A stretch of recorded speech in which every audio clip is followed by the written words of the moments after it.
Bu, gimana nih? Saya nggak dapat penghasilan dari pagi. Ya udah deh Pak, malah saya kadang kasih dia 20.000 dari Pak buat makan dia ya kan? Sedih Pak?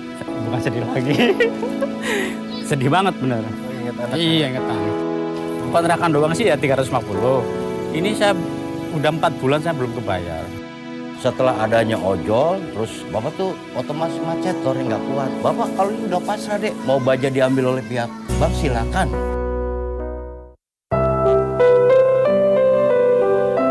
Setelah mendengar penuturan dari Pak Wasori mengenai kondisi ekonomi keluarganya, saya pun menerima Pak Wasori untuk mengantarkan saya melihat rumah kontrakan tempat keluarganya tinggal.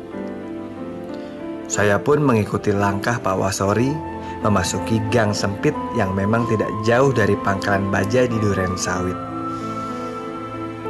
Di rumah kontrakan yang kecil tersebut, kemudian saya dikenalkan dengan Rina, istri Pak Wasori yang ketika sebelum pandemi COVID-19 ini muncul, ikut membantu perekonomian keluarga dengan menjadi asisten rumah tangga.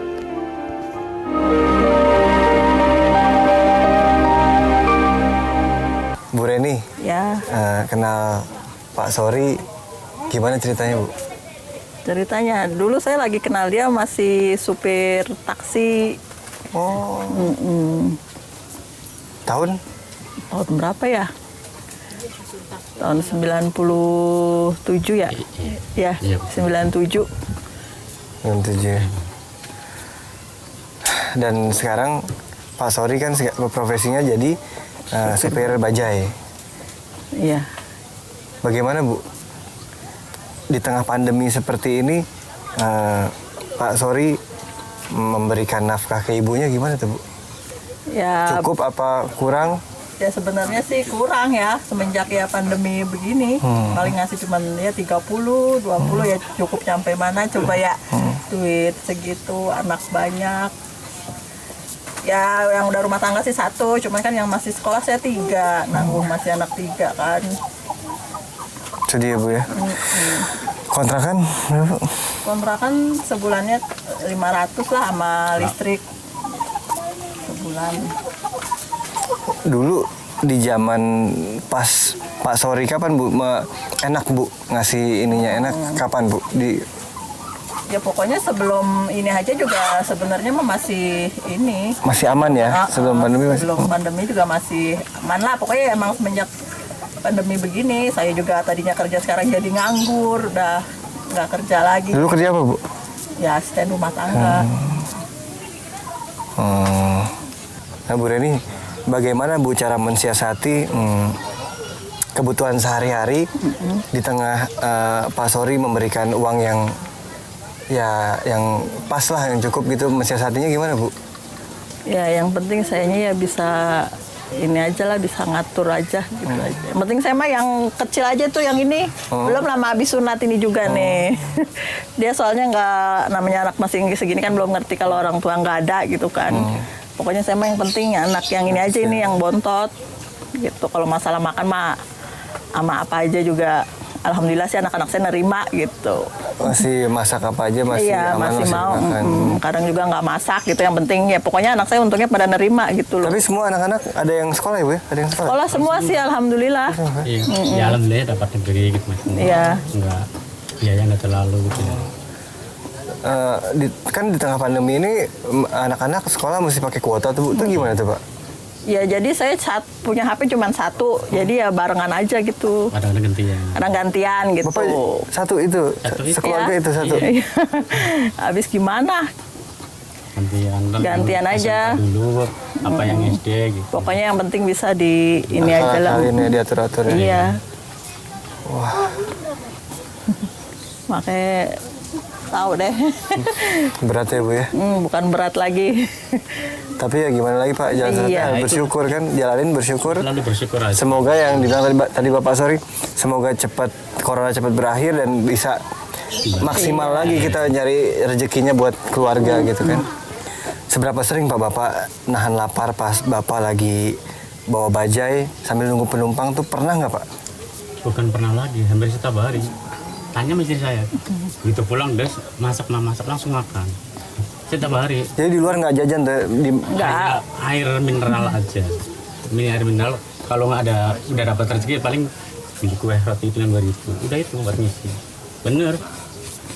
Air mineral sama roti itu yang 2.000-an di jalan. Makanya kalau pulang-pulang langsung istri saya udah masak aja, udah langsung makan bareng-bareng gitu. Karena saya kalau mau makan di luar, ingat anak-anak saya takutnya nggak jajan atau nggak apa gitu macam. Ini setiap hari, hampir setiap hari. Bu. Memang saya nggak pernah makan di luar, memang saya nggak pernah makan apa di luar, ya itu cuma air mineral sama roti yang 2.000 gitu aja. Tapi setiap hari, hampir setiap hari semenjak COVID ini. Pak, kalau dulu Pak sebelum COVID ini cukup penghasilan Bapak? Ya 50-70 sih dapat.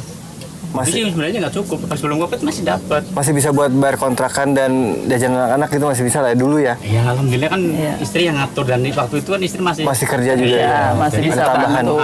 Kontrakan dari istri, dari uang harian untuk sekolah itu dari harian saya yang dapat itu. Jadi diolah gitu kan. Gaji istri saya buat kontrakan atau buat kadang-kadang namanya perempuan kan punya kredit ini, kredit itu. Gitu. Pengen punya beli apalah gitu, wajar lah. Kontrakan yang Bapak bilang tadi nunggak sudah 5 bulan lebih? Iya. Lebih 450.000 per 500 kalau dihitung sama token. Iya. per bulan. Itu udah berapa bulan Bu? Ya itu. makanya Ya, saya bilang untungnya tadi yang kan punya, alhamdulillah yang punya rumah yang rumahnya itu. juga ngertiin juga Ngertiin. mungkin kan lagi kayak begini. Tadinya emang lagi sebelum begini ya dia suka marah, harus iya. ini gitu loh. Harus ada. Gitu. Tapi semenjak seperti ini ya untungnya ngertiin ya Bu? Ngerti ya, untungnya ngertiin dianya juga. Saya suka sedih Bu kadang-kadang ngebayangin juga. Tapi Ada yang jalanin gitu ya. iya, aduh, saya pun juga seperti itu Bu, gitu kan. Saya juga ya masih mencari ya Iya. berjuang gitu. Terima kasih ya Bu. Sama-sama ya Allah. Yang penting Bapak sehat, Ibu Iya. sehat, anak-anak sehat, Alhamdulillah. Alhamdulillah. dan semua cepat selesai, kita bisa Amin. cari kerjaan lagi buat anak-anak, buat keluarga. Terima kasih. Iya, sama-sama. Pemirsa, itulah tadi nasib para supir bajai dan pengusaha bajai. Supir bajai narik bajainya setiap hari tanpa bisa menyetor. Belum selesai urusannya. Bagaimana mereka memberikan nafkah untuk keluarganya setiap hari. Pengusaha bajai, bagaimana merawat bajai-bajai itu agar tetap sehat. Miris, tapi bagaimana lagi, kehidupan harus tetap dijalani. Jalan satu-satunya adalah bersyukur. Saya Adit, dan ini Metropolis.